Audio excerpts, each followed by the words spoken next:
All कैसे हैं आप सब लोग। I welcome you all to my channel mystery of tarot 11 guys. आज हम देखेंगे कौन अपने फैसले पे पछता रहा है, यानी कि किसको रिग्रेट हो रहा है। उन्होंने पास में जो भी डिसीज़न लिए या फिर प्रेजेंट में करेंटली जो भी उन्होंने डिसीज़न लिए, तो उसको सोचकर कौन पछता रहा है, किसको अफसोस हो रहा है, किसको रिग्रेट हो रहा है। तो यही जानने की कोशिश करते हैं।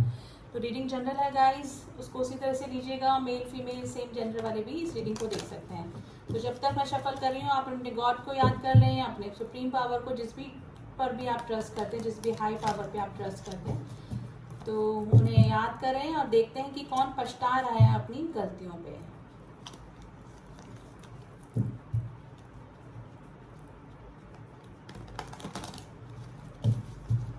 चलिए, पॉसिबिलिटीज हैं, पॉसिबिलिटीज निकालेंगे कौन हो सकता है।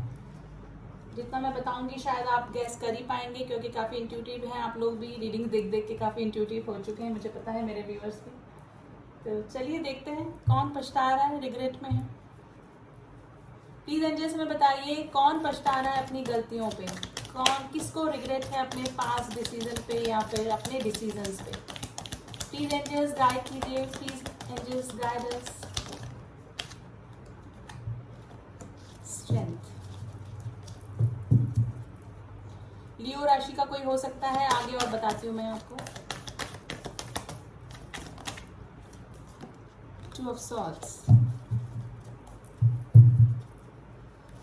Please angels some more card please. King of wands,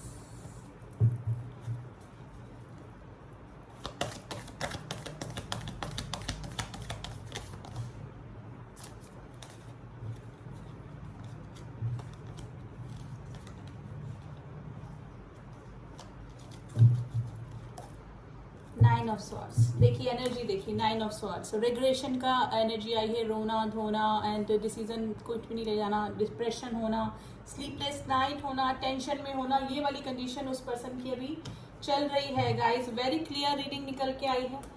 देखिए, लेकिन अब उस पर्सन में ना स्ट्रेंथ की कमी लग रही है। अब आपकी तरफ आने में उनको थोड़ा सा हेजिटेशन हो रहा है।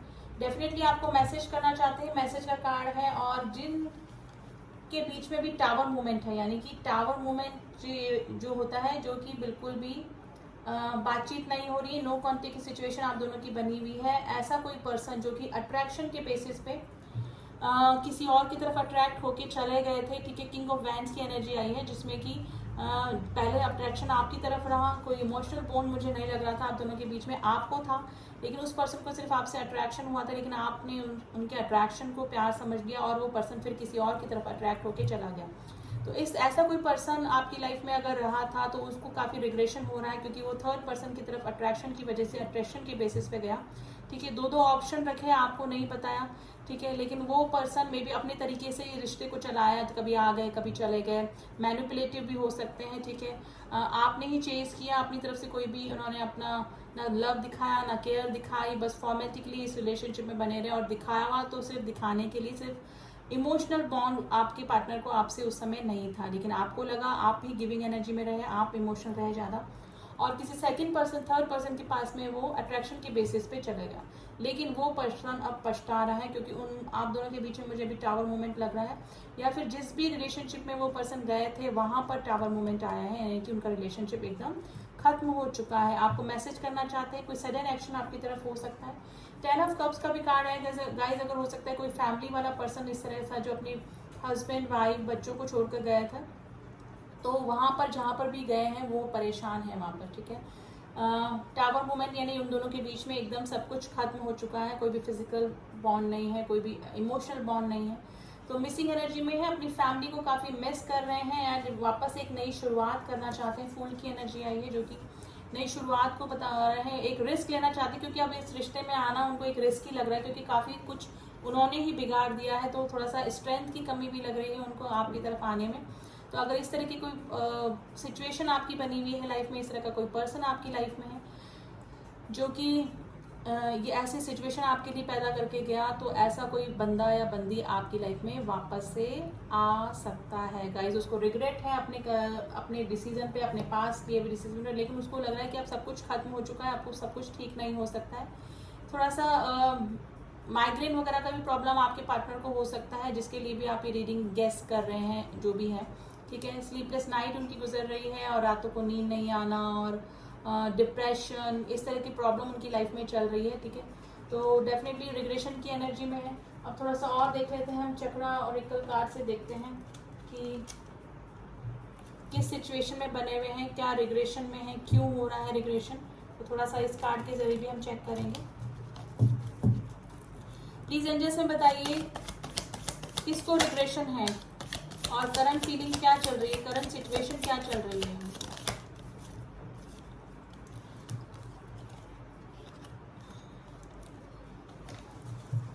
Perfection, gratitude, expansion and the passion.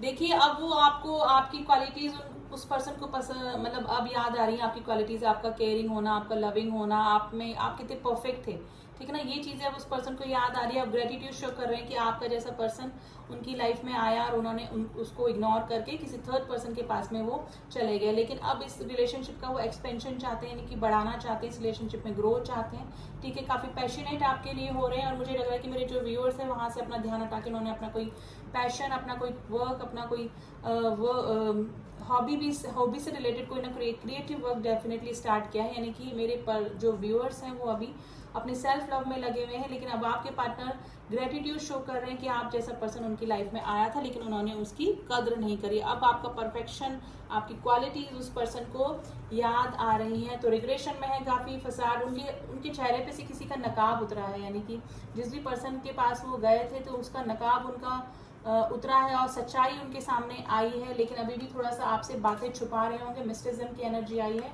कुछ भी आपको क्लियर नहीं कर रहे होंगे। लेकिन जहां पर भी है पर्सन वो पछता रहे हैं, रिग्रेट की एनर्जी में है गाइस, ठीक है। क्योंकि ये रिश्ता कभी उनका स्मूथली चला ही नहीं, कभी बिटर स्वीट रिश्ता लगा उनको, कभी सही चला उनका, कभी खराब हो गया। लेकिन स्टेबिलिटी उस रिश्ते में नहीं आई है जहां पर भी वो गए थे। आइसोलेशन की स्थिति में है, यानी कि कर रहे हैं सब काम, रेस्पॉन्सिबिलिटी भी उठा रहे होंगे, सब कुछ कर रहे होंगे, लेकिन अभी बिल्कुल अपने इमोशन एकदम क्लोज्ड ऑफ करके रखे हुए उस पर्सन के लिए, जिस भी पर्सन के साथ में वो बने हुए थे। अकेला रहना, यानी कि सबके साथ में भी होके वो आपकी मिसिंग एनर्जी में बने हुए हैं और एक किसी मिरेकल का वेट कर रहे हैं कि मे बी हो सकता है कि आपकी तरफ से कोई एक्शन हो जाए या फिर सब कुछ ठीक हो जाए। तो भगवान से प्रे भी कर रहे हैं कि इस रिलेशनशिप में आगे ग्रोथ हो जाए। लेकिन पछतावे की एनर्जी में है गाइस, क्योंकि जिस भी रिलेशनशिप में वो हैं या गए थे वहां से उन लोगों के नकाब उनके सामने उतर रहे हैं, सच्चाई उनके सामने आ रही है, ठीक है। तो डेफिनेटली अब तक तो मेरे व्यूअर्स ने गैस कर ही लिया होगा मैं किस पर्सन की बात कर रही हूँ, कौन सा ऐसा पर्सन है जो कि इस तरह की कंडीशन और सिचुएशन आपके लिए पैदा करे हुए है, ठीक है। तो आपकी प्रेजेंट सिचुएशन के लिए आज हम साईं बाबा के मैसेज निकालते हैं गाइस, बहुत दिनों से निकाले नहीं है। चलिए देखते हैं कि आपकी प्रेजेंट सिचुएशन के लिए बाबा आपको क्या गाइड कर रहे हैं।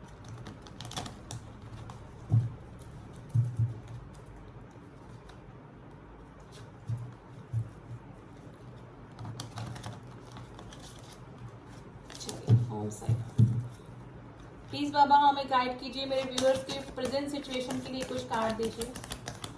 मेरे व्यूअर्स की प्रेजेंट सिचुएशन के लिए कुछ कार्ड दीजिए।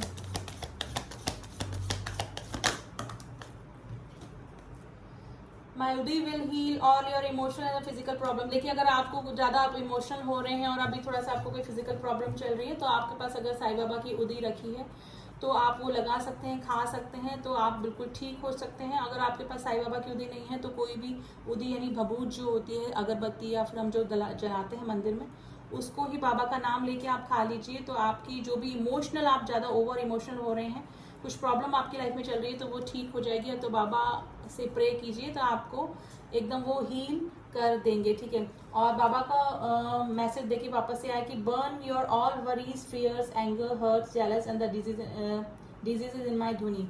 यानी कि आप अगर बाबा को मानते हैं तो उनकी धुनी में अपनी वरीज, अपनी चिंताएं, यानी कि सरेंडर कर दे बाबा को। बाबा आपके लिए कुछ अच्छा ही सोच के आपको इस कंडीशन में डाला है। मे भी हो सकता है कि आपके लिए वो रिलेशनशिप सही नहीं था उस समय, वो सही समय नहीं था, ठीक है। आपके पार्टनर को गलतियों का एहसास अब हुआ है, अब जो फीलिंग में आएंगे आपके साथ में तो बेटर रहेगा आपके लिए। या फिर अभी भी अगर मे भी हो सकता है कि जो भी कंडीशन आपकी चल रही है तो आपकी वो जो वरीज हैं, हर्ट्स हैं, जेलसी हैं, वो सब आप बाबा की धुनी में जला दीजिए, यानी कि सरेंडर कर दीजिए बाबा को अपनी प्रॉब्लम। तो बाबा सब देख लेंगे, ठीक है। Karma is a cause and effect और नॉट द पनिशमेंट। आप जो भी सिचुएशन से अभी गुजर रहे हैं वो एक पनिशमेंट नहीं है, वो आपके ही किए हुए कर्म हैं जो कि आपको अब फेस करने पड़ रहे हैं। तो अगर आप दुख झेल रहे हैं तो वो सिर्फ आपके ही कर्मों की वजह से है, तो आप किसी पे भी ब्लेम ना करें। और अगर आपके पार्टनर भी जहाँ पर भी हैं वहाँ पर अगर परेशान हैं, हर्ट हैं और अपने कर्मा फेस कर रहे हैं, तो वो सब उन्हीं के कर्मा है जिसकी वजह से उनको ये सब दुख झेलने पड़ रहे हैं। तो एक दूसरे पे ब्लेम ना करें, सिर्फ कर्मों का खेल होता है ये, ठीक है। तो अब आने वाले कर्मा अपने लिए ठीक करिए, जो होना था सो हो गया, जिनका कि हम अब फेस कर रहे हैं। लेकिन आने वाले समय में अपने किसी भी एक्शन से, अपने बोली से, अपने किसी भी जेस्चर से किसी को भी दुखी ना करें, यानी कि कर्मा क्रिएट ना करें, ठीक है। तो अपनी जो वरीज हैं, आप जिस भी गॉड को मानते हैं, आप साईं बाबा को मानते हैं, जिस भी हाई सुप्रीम पावर को मानते हैं, उसको अपनी प्रॉब्लम को सरेंडर कर दें और शांत होकर बैठ जाएं, क्योंकि वहीं से आपको सॉल्यूशन मिलने वाला है। तो रिग्रेशन में तो है गाइस, जो भी आप जिसके लिए भी रीडिंग देख रहे हैं पछता रहे हैं और स्लीपलेस नाइट उनकी हो रही है, ठीक है। तो डेफिनेटली आपकी तरफ कोई एक्शन हो सकता है इन फ्यूचर, क्योंकि जो टावर मोमेंट उनकी लाइफ में आया है या फिर जो टावर मोमेंट आप दोनों के बीच में आया हुआ है उसको वो दूर करना चाहते हैं, ठीक है। तो ये थी energy guys, very beautiful energy. आप क्लेम कर सकते हैं इस रीडिंग को, एंड जिनसे भी मैच हुई है आप कमेंट बॉक्स में बता भी सकते हैं। रीडिंग कैसी लगी ये भी बता सकते हैं। एंड जो न्यू व्यूअर्स हैं प्लीज़ सब्सक्राइब कर दें चैनल को, ताकि मेरी बनाई हुई सारी रीडिंग्स आप तक पहुँच सके। जिन्होंने किया हुआ है उनका thank you so much. And मिलती हूँ आपसे नेक्स्ट रीडिंग में, तब तक के लिए ओम साई राम, ओम नमः शिवाय।